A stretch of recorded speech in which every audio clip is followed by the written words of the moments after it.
불신자만이 믿음이 아니라 신자들에게도 이 믿음이 가져야 되는데, 그 믿음은 뭐냐면 예수를 믿는 믿음이 아니라 예수를 믿고 나서 그다음에 뭐라면 그 이름을 힘입어 그랬어요.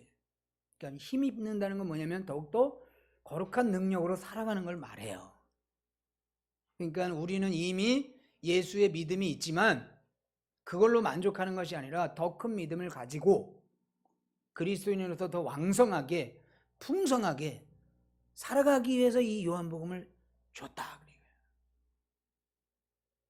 그래서 브루스 밀린이라는 학자는 요한복음을 이렇게 서론을 말해주고 있습니다. 요한복음은 지금까지 쓰인 어느 문헌들에서도 유래를 찾아볼 수 없을 만큼 수십 세기 동안 사회를 변화시키고 나라를 무너뜨렸으며 대중을 해방시키고 인간의 성품을 개조시킨 도덕적, 영적 잠재력으로 점철되어 있다. 그러니까 이 요한복음이 불신자들을 믿게 하고 믿는 자들을 더욱더 거룩하게 함으로 말미암아 사회의 변화가 일어난다.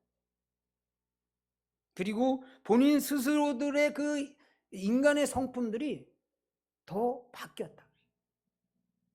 그래서 저는 이 브루스 밀런의 이 서론처럼 우리 동락교회 모두가 이 요한복음 강해를 통해서 더 신앙의 풍성함을 맛보기를 축복합니다.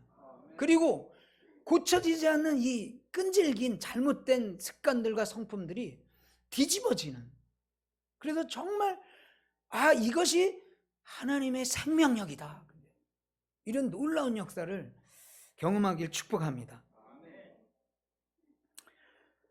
그렇다면 이 전체의 그 사랑의 주제가 그거라면 이제 두 번째로는 연애 편지라는 것은요, 그 내용도 중요한데 때로는 언어가 굉장히 중요하더라고요.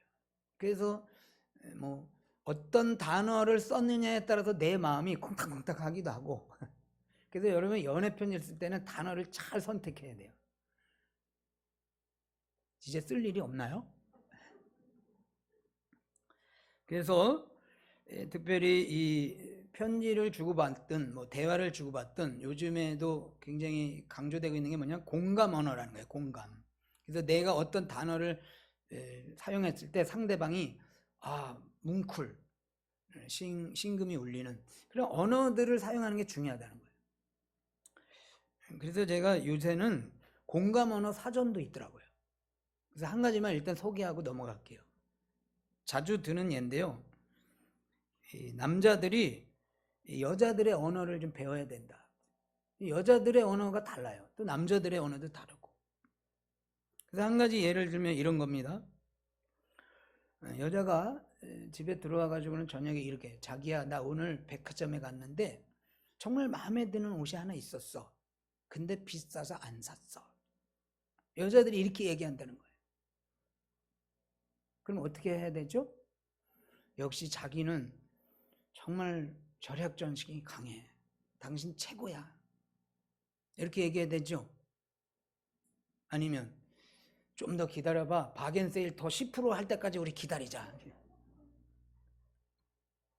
근데 공감 언어 사전을 찾아봤더니 이게 이런 뜻이래요. 기념일이나 선물 줄 일이 있을 때 혹은 조만간 사줘. 그런 뜻이래요. 이해가 되셔요? 비싸서 안 샀다라는 것은 뭐냐면요, 사달라는 거래요. 남자들 아멘.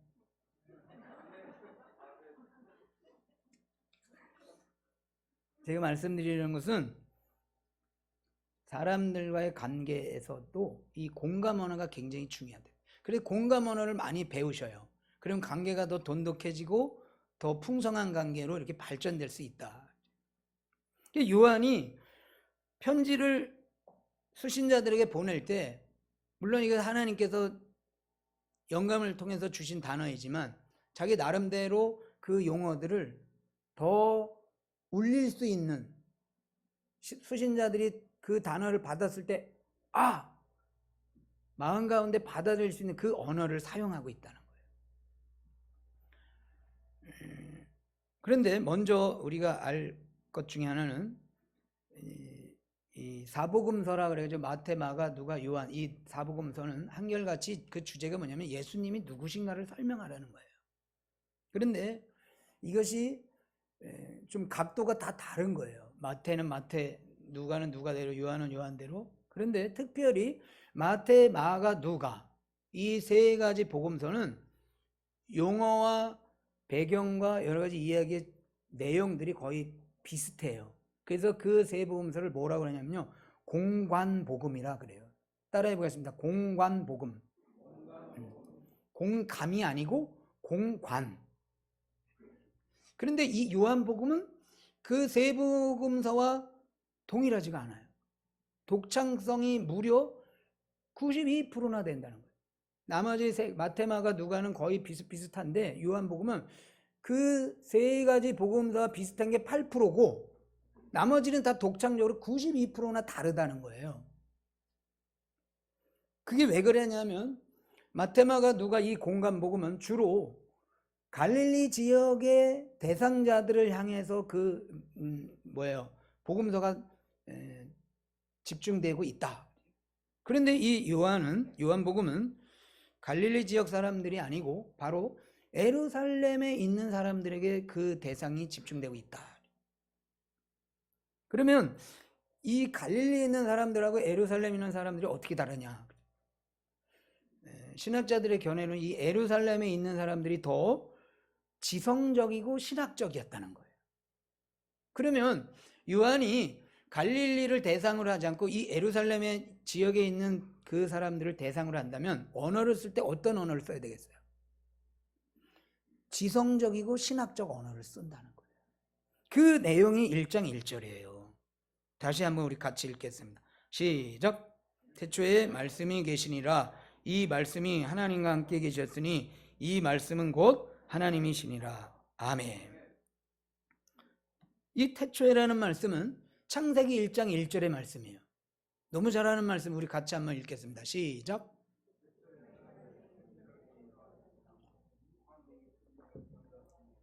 너무 쉬워서 그냥 만만하게 봤다가 잊어버렸죠. 자, 창세기 1장 1절 시작. 태초에 하나님이 천지를 창조하시니라. 아멘. 예, 영어로는 in the beginning. 또 요한복음 1장 1절도 in the beginning 똑같아요. 그러면 요한이 이 태초에라는 창세기 1장 1절의 말씀을 왜 끌어왔냐? 이게 유대인들에게, 특별히 유대적 신학을 가지고 있는 사람들이 이게 공감 언어라는 거예요. 유대인들에는 구약에는 정통한 거거든요. 그 벌써 태초에 그러면 창세기 1장 1절을 딱. 그래서 유대인들에게 신학적 공감 언어가 된다는 것이 태초에라는 말씀이에요. 그 다음에 또 나옵니다. 태초에 그 다음에 뭐가 나오죠? 말씀이 계시니라 그랬어요. 이 말씀은 헬라어로 로고스라 그래요. 우리 따라해 보겠습니다. 로고스. 이 로고스는 헬라인들에게 철학적 공감 언어라는 거예요.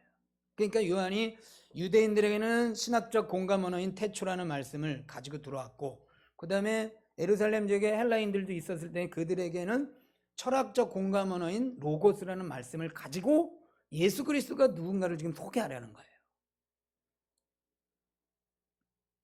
자, 그런데 중요한 것은 이 말씀으로다가 끄집어 왔지만 더 큰 주제는 뭐냐면 예수님이 누구냐를 소개하려는 것이기 때문에 이 말씀을 끄집어 오면서 함께 또 사용한 단어가 있는데 그게 뭐냐면요, 이 태초에 말씀이 계시는 이 말씀이 하나님과 함께 계셨으니 그랬어요. 여기서 바로 함께라는 단어입니다.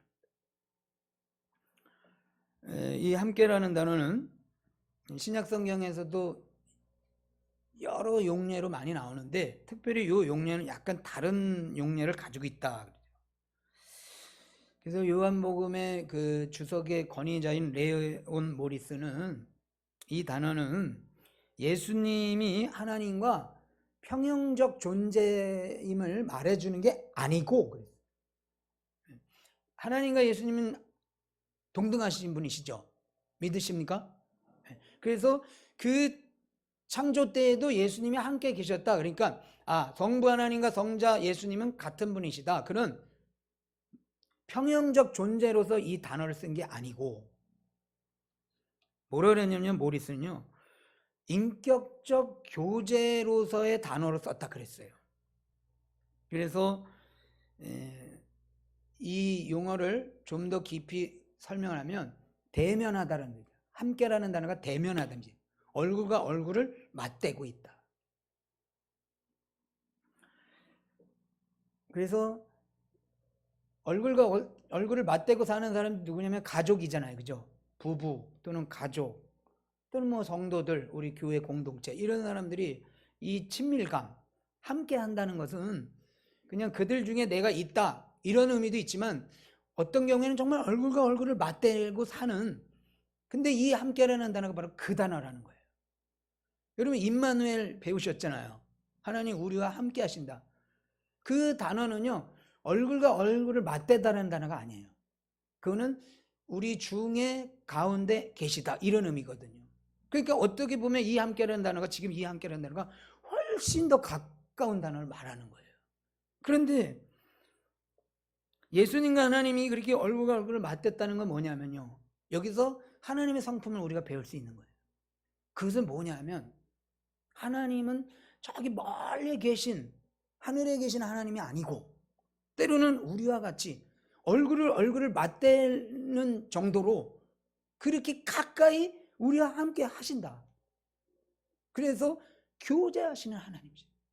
하나님은 그저 그냥 멀리서 뭘 운행하시고 우리를 살펴주시고 이런 차원이 아니에요. 물론 그런 것도 있죠. 그러나 그 하나님은 때로는 우리가 그 하나님을 원한다면, 하나님은 그래 내가 너와 함께 얼굴과 얼굴을 맞대고 내가 너를 만나주겠다. 그리고 그것은 단순히 얼굴을 보여주시려는 것이 아니라 어떤 일이 있을 때 항상 행동하신다. 그래서 이 함께라는 단어를 통해서 요한이 예수 그리스도를 누구냐를 소개하려는 것은 그 하나님은 신학적인, 유대인들에게 신학적인 하나님, 헬라인들에게 철학적인 하나님, 이게 아니고 그 용어는 끄집어 왔지만 본론적으로 얘기하는 것은 우리 예수님은 우리와 늘 가까이 계시고 우리의 필요에 따라 행동하시는 하나님이시다. 이것을 요한이 강조하는 거예요. 그것을 요한 1서에서 동일하게 설명하고 있습니다. 요한 1서 1장 1절로 3절을 보겠습니다. 제가 읽겠습니다. 태초부터 있는 생명의 말씀에 관하여는 우리가 들은 바요, 눈으로 본 바요, 주목하고 우리 손으로 만진 바라. 이 생명이 나타내신 바 된지라. 이 영원한 생명을 우리가 보았고 증거하여 너희에게 전하노니 이는 아버지와 함께 계시다가 우리에게 나타내신 바 된 자니라. 우리가 보고 들은 바를 너희에게도 전함은 너희로 우리와 사귐이 있게 하려 함이니 우리의 사귐은 아버지와 그 아들 예수 그리스도와 함께 함이라. 여기 보면요, 그 예수님은 누구냐? 눈으로 봤다, 주목했다, 손으로 만졌다 그랬어요. 그리고 그 예수님의 그런 교제, 사귐, 대면 또는 행동, 이런 거를 통해서 너와 우리도 같이 예수님의 성품처럼 서로 대변하여 살고 교제하며 살고 친밀하게 같이 사는 것이 교회 공동체다, 이렇게 얘기를 하고 있는 거예요.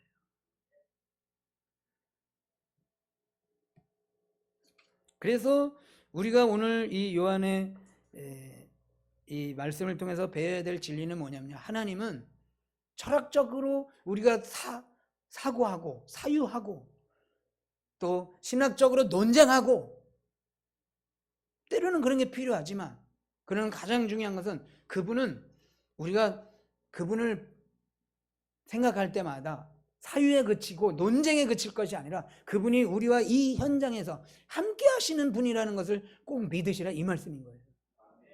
가령 예를 들면 오병이어 기적이 일어났어요. 배고픈 군중들이 막 몰려왔어요. 아마 1세기 때는 아마 정말 하루에 3끼 먹는 사람들이 별로 없었을 거예요.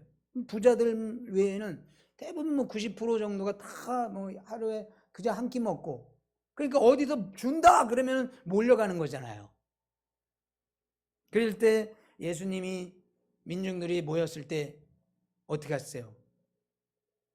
오병이어를 가지고 먹이셨어요. 저는 이게 굉장히 중요하다고 봐요.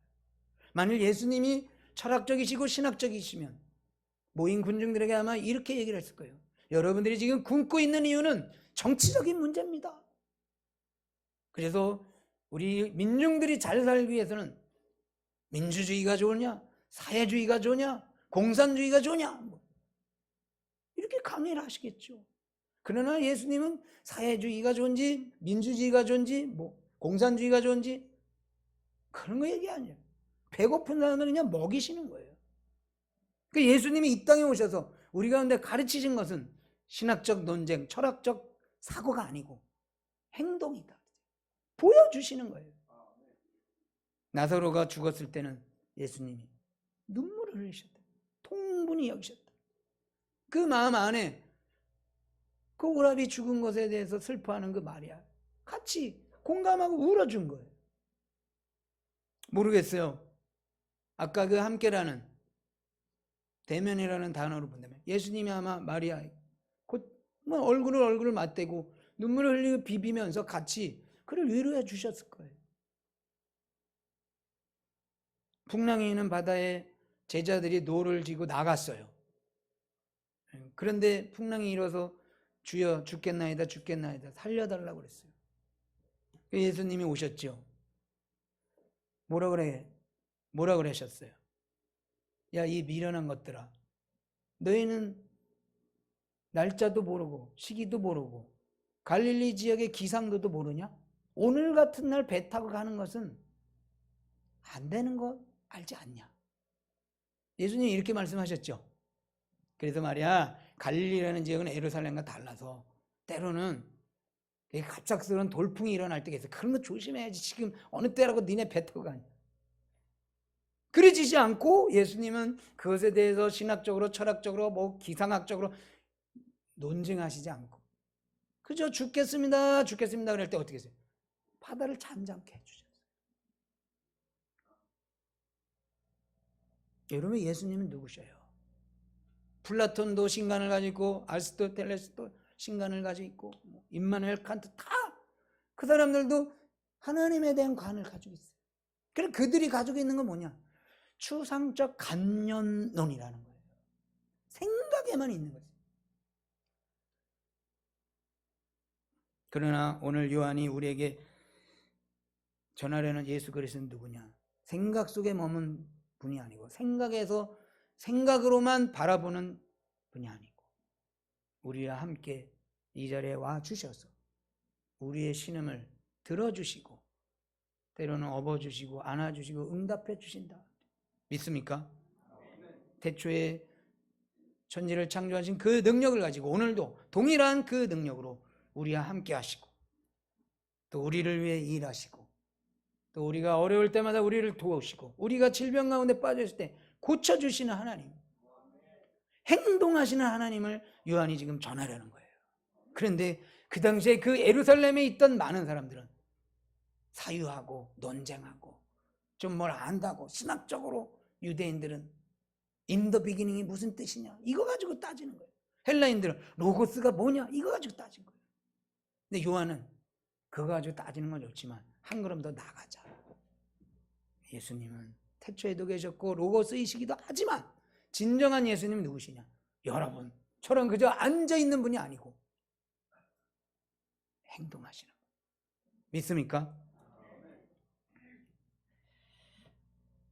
근데 문제는 오늘날에도 많은 그리스도인들이 여기 예루살렘에 있는 그 신학자들과 그 철학자들과 같이 신앙생활을 하는 사람들이 있다는 거예요. 그 예를 하나 보도록 하겠습니다. 마태복음 5장 14절 15절.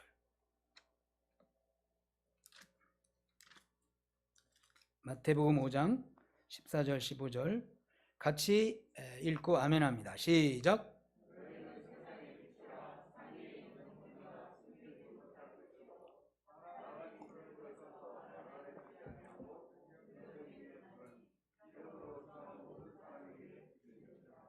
아멘. 여기 보면 너희는 세상의 빛이라.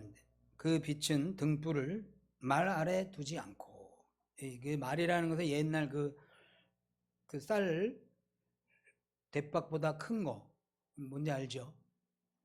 그 아래 두지 않고 그 위에다 둔다 그랬어요. 이것은 그리스도인이면서 자꾸 숨어 지내려는 사람을 말하는 거예요. 근데 오늘날 우리 교회 다니는 사람들 보면 자꾸 숨고 싶어하는 사람들이 있어요.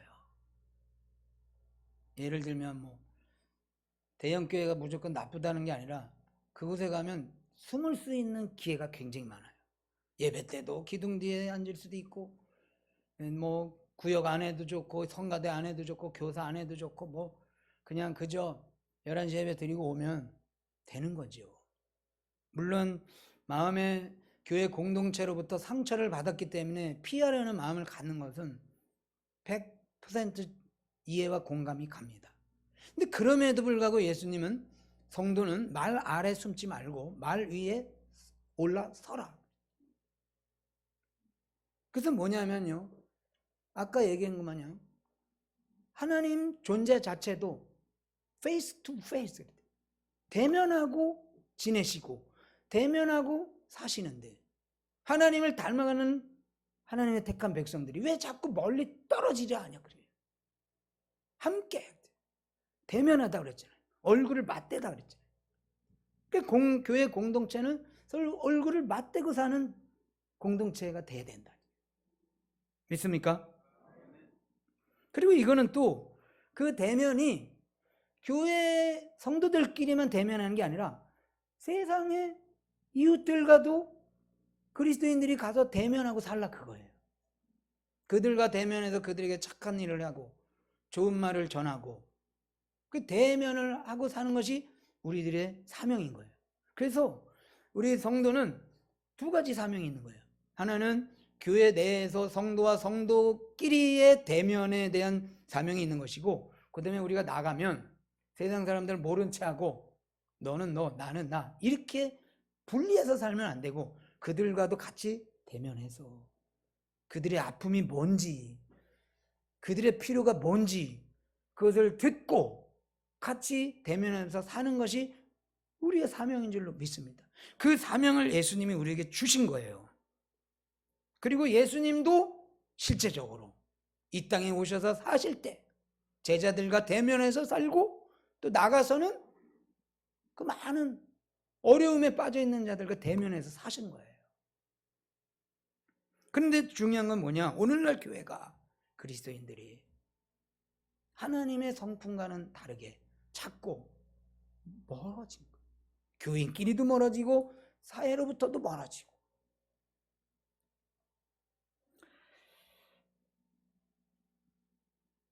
요즘에 유행어 하나를 제가 가르쳐 드리려고 했는데요. 뭐 아시는 분은 아시겠지만 빼박 캔트라는 말이 있어요. 들어보셨어요? 2016년 10월 문화일보에 나온 단어인데요. 빼박 캔트. 승아는 알겠지. 빼박은 알아? 빼박? 빼박 캔트라는 말은 뭐냐면요, 이 일이 몹시 난처하게 되어 그대로 할 수도 그만둘 수도 없음, 빼도 박도 못하다라는 관용구에 할 수 없다라는 영어 조동사 캔트를 합성한 말이다. 이렇게 언어 사전에 나와요. 이제 이해가 되셨어요? 아직도 몰라요? 빼도 박도 못한다. 어떻게 나가야 될지, 뒤로 물러서야 될지. 근데 제가 지금 교회 상황이 이 빼박 캔트예요. 왜냐면요, 지금 코로나로 인해서 우리가 사실 이 자리에서 예배 드리는 이 자체가 비난받을 일이에요.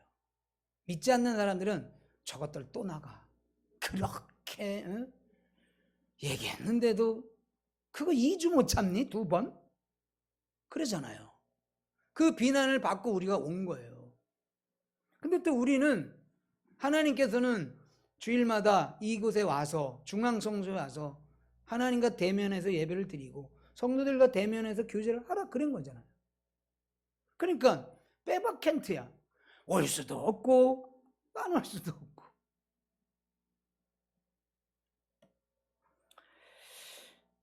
근데 제가 고민한 것은 그겁니다. 그러면 왜 이런 상황이 있었을까?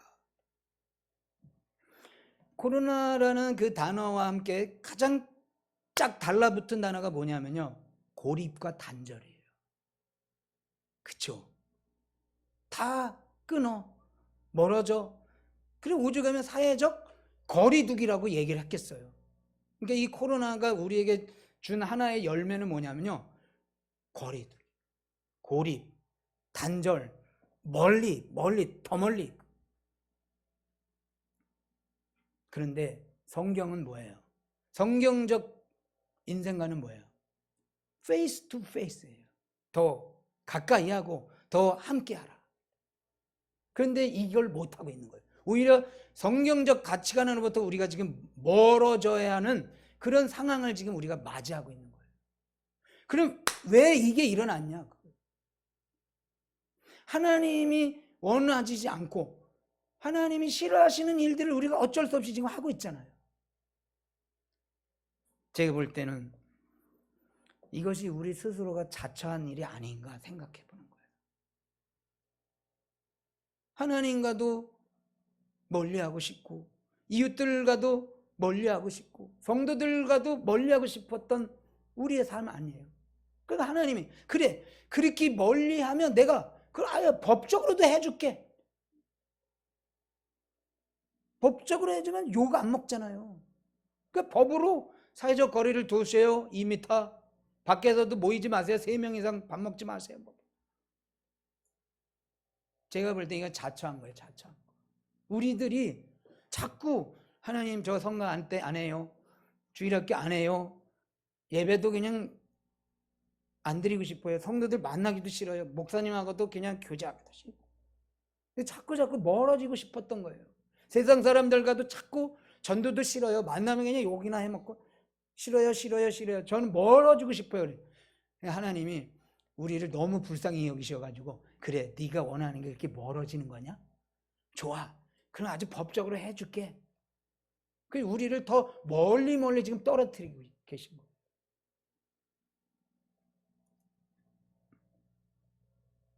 그러나 한 가지 소망은 하나님이 이걸 원치 않으신다는 거예요. 그러므로 우리가 하나님 더 가까이 살게요. 더 성도들과 더 대면하고 살게요. 또 이웃들과도 더 가까이 지낼게요.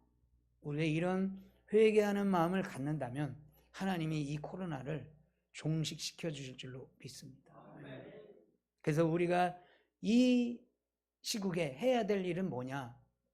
마음 가운데 하나님 저는요 떨어지면 죽겠어요. 하나님 제가 동영상 예배 드려봤더니 이게 예배가 아닌 것 같아요. 저 죽으나 사나 그저 교회 나갈게요. 하나님 죽으나 사나 대면하고 살게요. 제가 죽으나 사나 이웃들을 사랑하고 마음으로 그들을 가슴으로 품고 살게요. 이 소망과 이 간절한 마음을 가지면 그 일을 하나님께서 허락해 주실 줄로 믿습니다. 근데 자꾸 멀어지고 싶어요. 안 하고 싶어요. 그냥 내버려 두세요. 그러면 하나님이 더 내버려 주실 거예요. 이것을 회개해야 돼요. 함께 하기. 사회적 거리두기가 사회적 함께 하기로 바뀌어야 되는 거예요. 그게 성경적 가치관이고 그게 하나님께서 신장해 주신 사명이다. 우리가 이 사명을 오늘 못하고 있는 거예요. 그것을 안타까이 여기고 주여 속히 이 코로나를 종식시켜 주신다면 이제는 정말 살짝 붙어서 살겠습니다. 이 마음을 하나님이 지금 교회에 원하고 계신 거예요. 이제 정말 붙어서 살 거지? 이제 대면해서 살 거지? 그리고 이웃들과 더불어서 품고 살 거지? 묻는 거예요. 예, 하나님. 이제 떨어져 보니 말이 아니네요. 떨어져 보니 살맛이 없네요. 이건 아닌 것 같아요. 우리 회개하고 하나님이 그렇게 대면하기를 원하시는 것처럼 그저 교인들과 더불어 대면하고 이웃들과 더불어 대면. 그래서 거리 두기가 아닌 함께 살기라는 이 사명을 지키겠습니다. 우리가 이런 고백을 하면 오늘이라도 하나님은 바이러스를 멈춰 주실 줄로 믿습니다. 기도하겠습니다. 이 땅에 오신 예수님도 어떻게 해서든지 우리와 대면하고 또 우리와 붙어서 살기를 원하셨는데 우리는 자꾸 멀리 멀리 떨어지기를 원했습니다. 주여, 우리의 이 연약함을 용서하여 주옵소서. 이 일로 말미암아 이제 법적으로도 멀리 두고 살라는 그런 시대를 우리가 맞이하고 있습니다. 이것은 비성경적인 것인 줄로 아오고 하나님 원하시는 뜻이 아닌 줄로 아오니 우리가 이제 회개하오니 더불어서 살고 붙어 살고 함께 살고 또 성도들끼리 이웃과도 불신자들도 가슴에 품고 사는 이런 교회의 사명을 잘 감당하겠사오니 주여 속히 코로나 바이러스를 멈춰 주시옵소서. 감사하며 살아계신 예수님 이름으로 기도드리옵나이다. 아멘.